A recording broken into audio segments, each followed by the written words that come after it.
కేంద్రం తీరుకు నిరసనగా ఇవాళ దేశవ్యాప్తంగా సకల కార్మికుల సంఘాలు రోడ్లపై నిరసన తెలుపుతున్నాయని సిపిఐ జిల్లా కార్యదర్శి ముడుపు ప్రభాకర్ రెడ్డి అన్నారు. బుధవారం సమ్మెలో భాగంగా కార్మికులతో కలిసి నిరసన ప్రదర్శన చేపట్టారు. ఇక పట్టణంలో ర్యాలీ తీశారు. దేశంలోని 40 కోట్ల మంది నేడు సార్వత్రిక సమ్మెలో పాల్పంచుకున్నారని ఆయన తెలిపారు.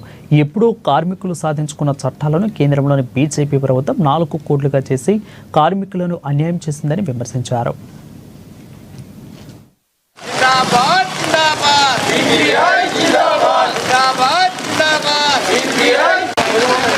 నేడు దేశవ్యాప్తంగా ఏఐటీసీ మరి కార్మిక సంఘాల ఆధ్వర్యంలో సమ్మె దేశవ్యాప్తంగా 40 కోట్ల మంది ఇలా సమ్మె చేస్తూ ఉన్నారు. ముఖ్యంగా 1920లో కార్మిక సంఘం ఏఐటీసీ పుట్టింది.